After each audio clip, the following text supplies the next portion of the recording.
Namaskar, I'm Ashok Vyas, and welcome to this special edition of Insight with Ashok Vyas.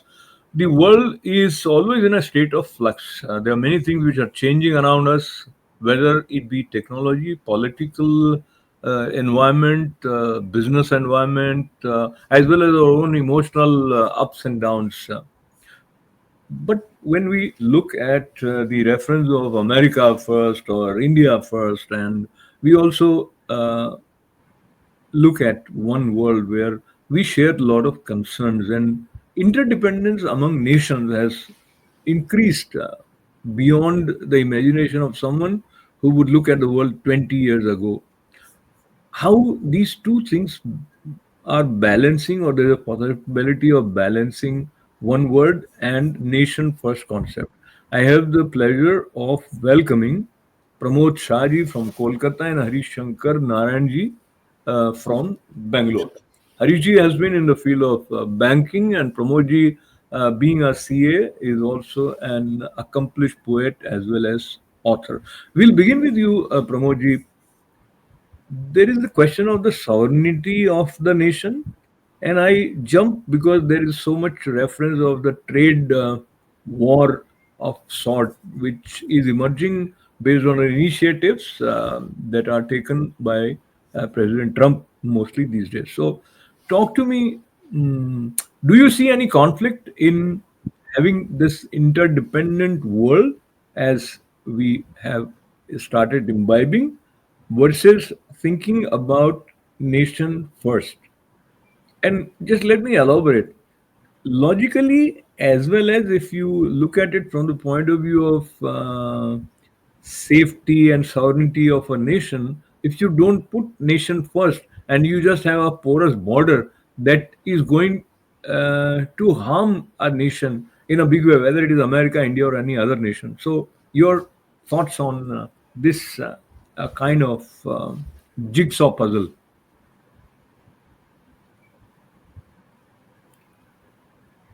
कि ये बातें आजकल जैसे ट्रम्प फिर आए हैं और इन्होंने अमेरिका पे ध्यान देना शुरू किया है ज़्यादा कि जहाँ भी अमेरिका के इंटरेस्ट हैम्पर होते हैं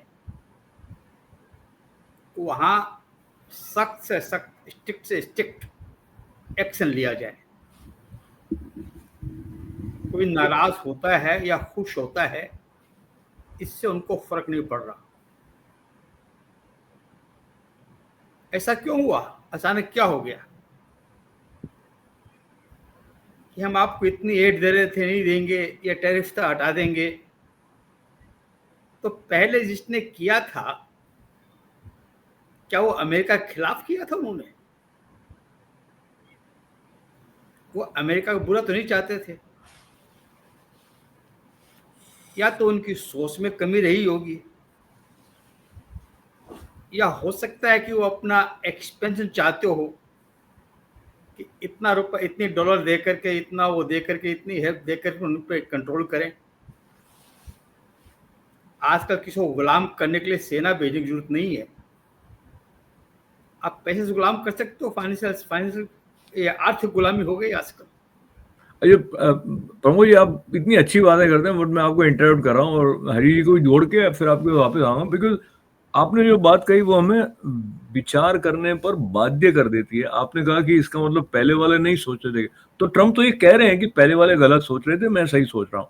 और अगर हम उस बात को बिना किसी समझ के पूर्वाग्रह के देखना शुरू करते हैं, तो जहां जहां अमेरिका ने पैसे लगाए थे वो सब जगह से अमेरिका को लाभ हुआ हो ऐसा नहीं है, या जो दिखता है उसमें ऐसा नहीं है। जैसे कि आप भारत में बैठे हैं, आप भारत और पाकिस्तान का देखते हैं, तो अमेरिका ने पाकिस्तान को जो आर्थिक मदद समय समय पर दी थी, तो क्या अपेक्षा करके दी थी और क्या प्राप्त हुआ होगा, और उसका लेखा जोखा जिस तरह ट्रम्प करेंगे, तो मुझे लगता है उनको लगता है पहले वाली अप्रोच ठीक नहीं थी। मैं ये अपनी तरफ से जोड़ना चाहूंगा, हो सकता है उस समय वो ठीक रही हो सकता है उस समय जिस तरह की सोच थी उसके अनुसार वो ठीक रही हो। इनको लग रहा है कि कुछ सफल करना जरूरी रहेगा। आपके पास वापस आने से पहले हरीश जी, आपको क्या लगता है? मैं इनको लेके फिर आपको बताता हूँ जी। मैं एक जरा सी बात स्पष्ट कर दूं। जी जी। तो मैंने कहा क्या वो गलत थे? गलत नहीं थे। हम्म। उनके सामने अमेरिका फर्स्ट था, अच्छा। लेकिन वो सोचे कि अमेरिका को फर्स्ट करना है तो इस तरह मूव करो, आर्थिक मतलब देखो, गुलाम कर लो उसको, उसे कंट्रोल कर लो, इसको बढ़ा दो, उसको लड़ा दो, इससे अमेरिका फर्स्ट आ जाएगा। फर्स्ट आने के तरीके ना अलग तरीके हैं, तो उन्होंने वो तरीके अपनाए, उसमें मार खा गए, हम्म। हम्म। अमेरिका पूरा बजट गड़बड़ा गया, हम्म। इकोनॉमी शुक हो गई, सारे टैक्सेशन गड़बड़ा गए। तब उन्होंने सोचा कि राष्ट्रवाद का ये तरीका गलत है। वो भी राष्ट्रवादी था इनडायरेक्टली, हमको सुपर पावर बनाना, हमको कंट्रोल करना। किंतु देखा ट्रंप ने कि इससे तो बहुत बड़ा नुकसान हो रहा है अमेरिका को। तब उन पॉलिसियों को बदल के अमेरिका जो नुकसान हुआ है, अमेरिका जो इकोनॉमिक गड़बड़ाई है, उसको कैसे ठीक करे, वो और कोई राष्ट्रवाद नहीं है। पहले चलिए। यदि राष्ट्रवाद कहे तो पहले राष्ट्रवाद था, वे राष्ट्रवाद है। जी, प्रमोद जी की बात को मैं दूसरे शब्दों में कहूँ हरीश जी, तो जो नेशन फर्स्ट का कॉन्सेप्ट जिस तरह से ट्रांसलेट होता था उनकी सोच में और जो ट्रम्प है उनकी सोच में, उसमें डिफरेंस है। और जैसे मैं पहले कह रहा था, समय के अनुसार कुछ चीजें बदल जाती हैं। बट बदल नाउ जाती है। आपके पॉइंट ऑफ व्यू से इस बात का जो असर ये हो रहा है कि ट्रेड वॉर शुरू हो रही है और उसके बहुत सारे जो स्पाइरल जैसे इफेक्ट्स जो आने वाले हैं, उसको आप कैसे देखते हैं अमेरिका के पॉइंट ऑफ व्यू से और साथ में भारत के पॉइंट ऑफ व्यू से, जो अप्रोच अभी ट्रम्प ले रहे हैं जिसको लेके उस मैं हम सब जानते हैं, पर वो कोशिश करें कि भाई हम रिसीविंग एंड पर नहीं हो, मतलब दूसरी कंट्रीज को बेनिफिट नहीं हो, हमको भी होना चाहिए। जब एक राष्ट्रपति इस तरह की बात कहता है तो कई लोगों को लगता है कि अरे क्या ये पैसे पैसे की बात कर रहा है, बट उनका जो विजन है, how do you see it's likely to play out? मुझे लगता है टाइम टू टाइम अपना पॉलिसीज चेंज करना पड़ता है। और जैसे प्रमोद जी ने भी कहा था कि पहले वो दूसरों को एड दे के, मदद दे के अपना बड़ापन दिखाना चाहते थे, बट आज आप देखिए तो ट्रम्प का America economy, America is super power, मगर अमेरिका के पास अभी ऑलमोस्ट $36 ट्रिलियन डेट है। The government is running on debt, so somewhere they have to correct that. Unemployment चल रहा है, और मोस्ट ऑफ द कंपनीज जो अमेरिका की बड़ी एमएनसीज है, जो फॉर्च्यून 500 कंपनीज है, उनके मैन्युफैक्चरिंग बेस कहीं और है, और उस चक्कर में दूसरा देश स्ट्रांग बन रहा है और अमेरिका डेट में चल रहा है। और America is the biggest consumer country, तो अमेरिका के ऊपर अमेरिका सबके टैरिफ कम कर रहा है, बट जबकि अमेरिकन गुड्स एक्सपोर्ट होते हैं तो टैरिफ ज्यादा है। तो ट्रम्प का सोचना अमेरिका के हिसाब से एक तरह से ठीक है, क्योंकि आज आप $36 ट्रिलियन डेट लेके नहीं चल सकते हैं आप। और या आप कुछ कह रहे थे? नहीं, आप फिनिश कर। हाँ, वही कि इसीलिए तो पॉलिसीज चेंज होनी है, और time to time policy review होके चेंज करना पड़ता है। आप पाकिस्तान को एड दिया, अमेरिका ने काफी एड दिया था पाकिस्तान को, फाइनेंशियल एड दिया था, क्या फायदा हुआ? पाकिस्तान का तो ग्रोथ हुआ नहीं, resulted in becoming a terrorist nation. अच्छा जी, तो और भी कई जगह पर ऐसा रहा जहाँ पे अमेरिका ने वहाँ पे डेमोक्रेसी हो इसको करके जो इनिशिएटिव लिए थे वो उन देशों के लिए ठीक नहीं साबित हुए ऐसे। तो प्रभु जी, एक तो ये बात है, दूसरा जो अप्रोच अभी हमारे सामने दिखाई दे रही है जिसको कि ट्रेड वॉर की संज्ञा दी जा रही है, वो टैरिफ बढ़ाना चाह रहे हैं वगैरह, तो ये जो अभी मार्केट पर प्रभाव पड़ा कि एक दिन में अमेरिका के या 3 वीक में कुछ 5 ट्रिलियन मार्केट से वाइप आउट हो गए, इंडिया में भी मार्केट बहुत गिरा, तो ये आपको लगता है लॉन्ग टर्म में इवन आउट हो जाएगा, या दिस इज ए रिफ्लेक्शन कि जो अप्रोच ट्रम्प अडॉप्ट कर रहे हैं वो इकोनॉमिक पॉइंट ऑफ व्यू से ठीक नहीं साबित होने वाली? आपका हंच या आपकी रीडिंग क्या कहती है प्रमोद जी? देखिए, पहले किया था अमेरिका ने, ट्रेड पे फोकस नहीं किया था।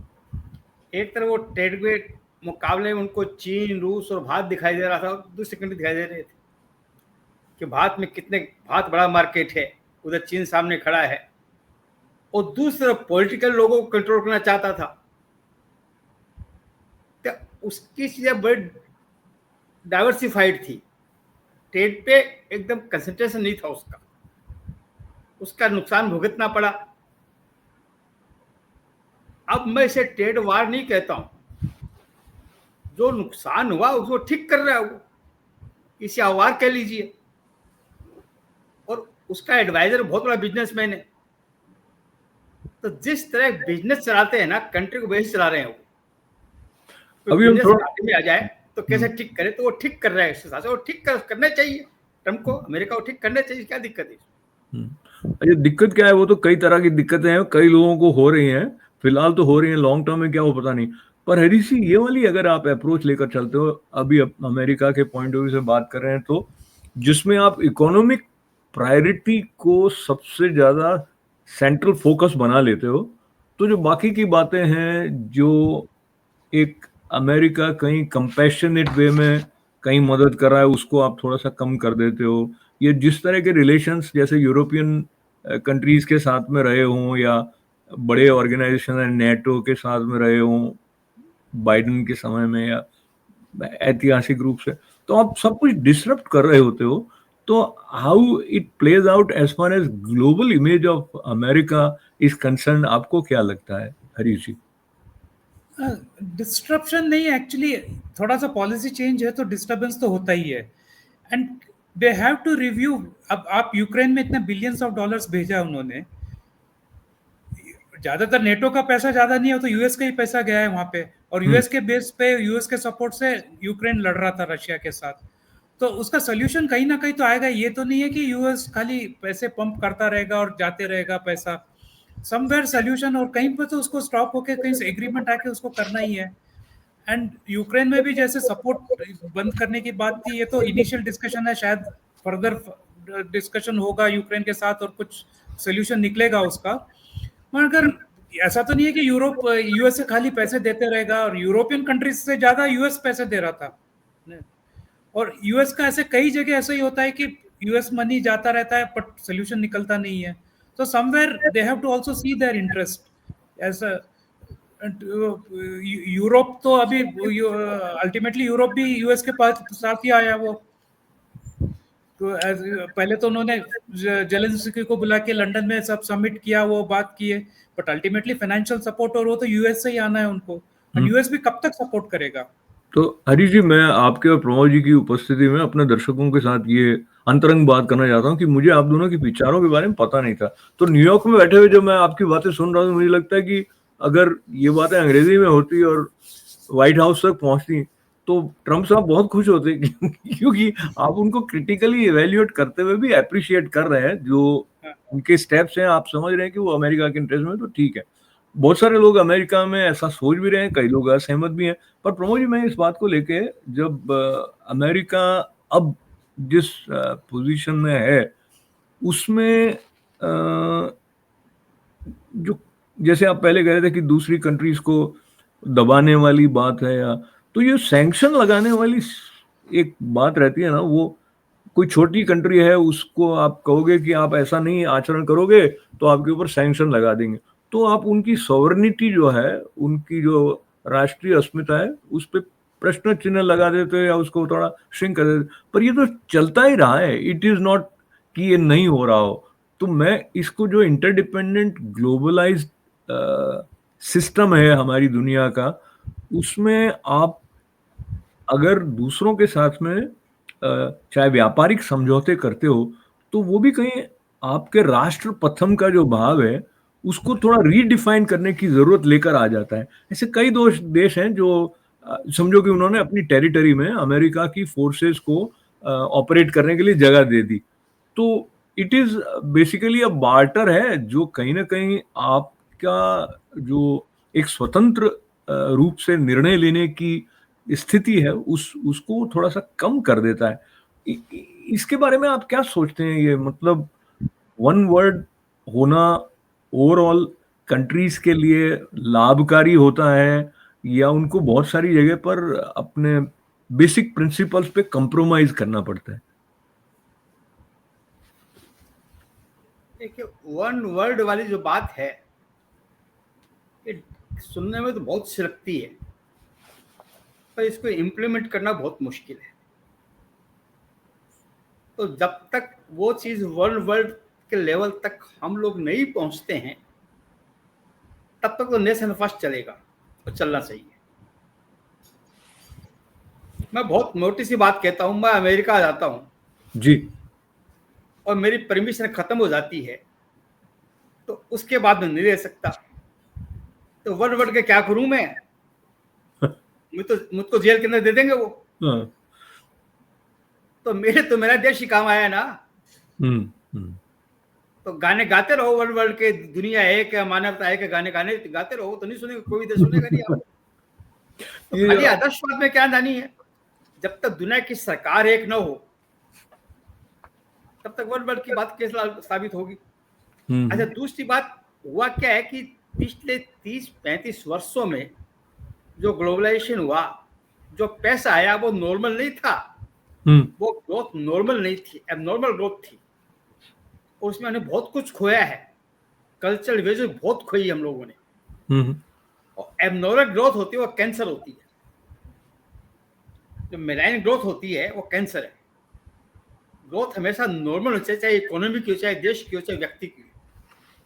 वो एबनॉर्मल ग्रोथ थी, इसकी पीड़ा अमेरिका भुगत रहा है, अब उसको ठीक कर रहा है। तो पहले अब लोग लॉस कर रहे हैं पैसे, पहले कमाए भी आपने बेशुमार है यार। धन आपके अंदर आके पड़ा है, पैसा अंदर आके पड़ा है। वो लोग, कई लोग ऐसे हैं, मैं देखता हूं, वो खुद परेशान है कि पैसा आया कहां से।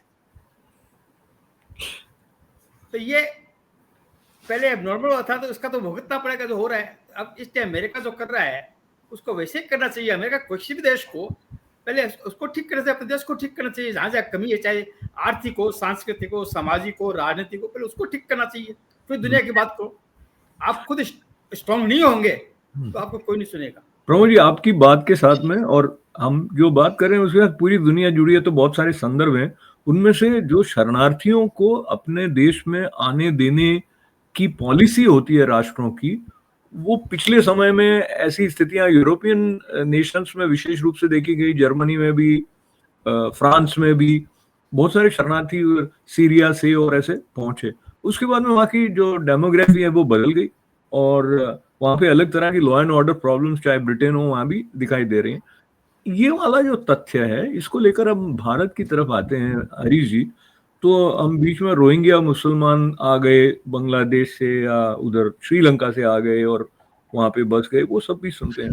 तो आपको क्या लगता है, भारत की दृष्टि से जब प्रधानमंत्री नरेंद्र मोदी नेशन फर्स्ट की बात करते हैं, तो वो किस मुद्दे पर विशेष रूप से अधिक उनका ध्यान है? सिर्फ आर्थिक प्रगति पर है, या जो बॉर्डर की सुरक्षा और एक राष्ट्रीय अस्मिता को हर रूप से बचाए रखने की बात में भी शामिल है?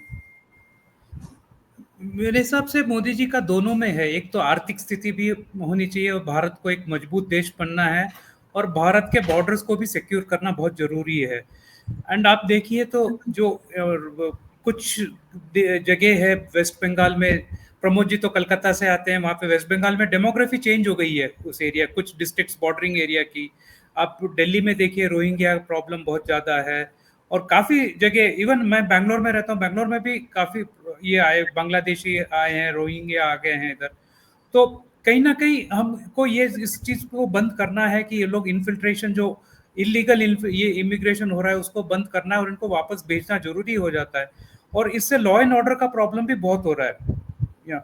और आप दिल्ली में भी देखें, कई जगह दंगे ये हुए, और इनको कुछ लोगों को फेक आइडेंटिटी कार्ड्स भी मिल गए हैं, इलेक्शन आईडी, आधार कार्ड, और वो उस चीज को तो हमको करना ही है। जैसे ट्रम्प साहब भी उधर कर रहे हैं इमिग्रेशन, इलीगल इमिग्रेशन का, हमको हमारे बॉर्डर सिक्योर करने हैं। और इलीगल एंट्री देश की सिक्योरिटी के लिए भी खतरा है ये, तो इसको तो करना है। और उसके साथ मोदी जी का आप देखें तो मोदी जी वन वर्ल्ड के इस पे चल रहे हैं, भारत को भी स्ट्रांग बनाना है, एज एन इकोनॉमिक पावर बनाना है। साथ में आप देखो तो वसुधैव कुटुंबकम का काम भी कर रहे हैं वो।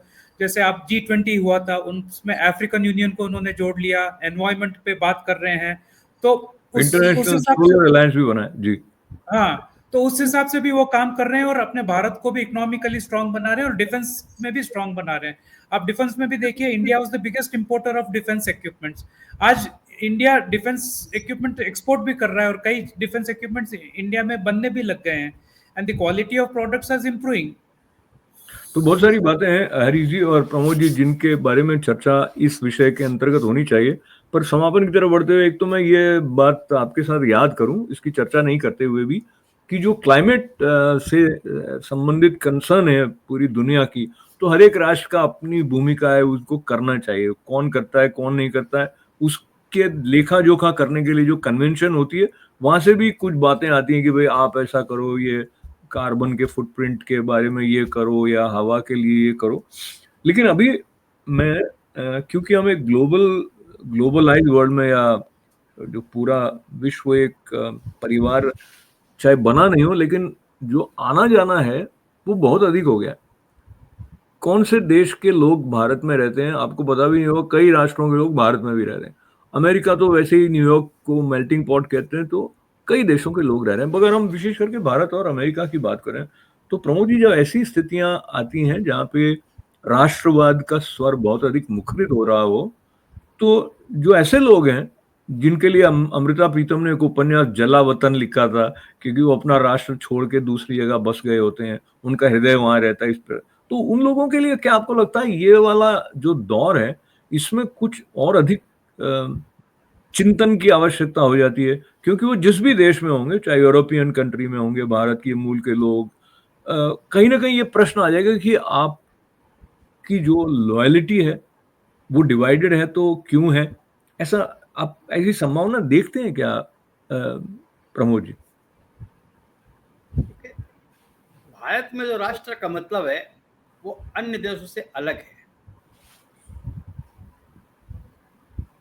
राष्ट्र में जब बात कहते हैं राष्ट्र की, तो उसकी भाषा, साहित्य, संगीत, कला, दर्शन, वेशभूषा, उसका मतलब, और उनकी परंपराएं, उनके रीति रिवाज, वो सब मिला के राष्ट्र बनता है।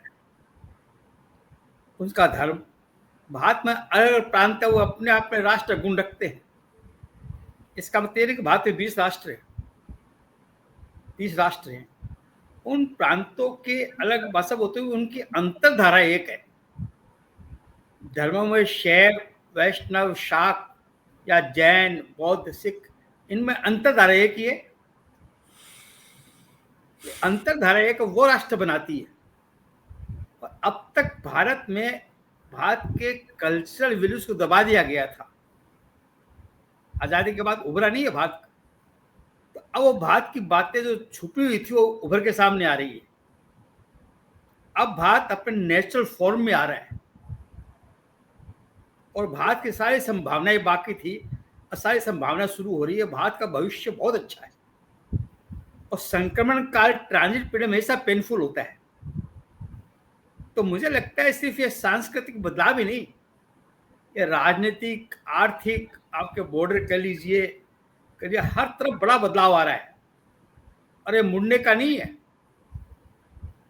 कोई इसको रोक, ये धारा जो निकल चुकी है। भारत का जो मिजाज है वो कुछ समझ नहीं पाता है। भारत सोया रहता है, उठता तो रुकता नहीं है। भारत को रोकना बहुत मुश्किल है। इसका एक शेर है जोश साहब का, जोश मिलेवादी का, कुछ 60 साल पहले लिखा कि तेरे लब पर है इराको, शामो, मिस्र, रोमो, चीन। तेरे लब पर है इराको, शामो, मिस्र, रोमो, चीन, लेकिन अपने ही वतन के नाम से वाकिफ नहीं। सबसे पहले मर्द बन हिंदुस्तान के वास्ते, सबसे पहले मर्द बन हिंदुस्तान के वास्ते। हिंद जाग उठे तो फिर सारे जहां के वास्ते। क्या बात है, क्या बात है, क्या बात है। हिंद जाग उठे तो फिर सारे जहां के वास्ते। तो ये बहुत अच्छी पंक्ति है जिस पर हम समापन करने वाले हैं।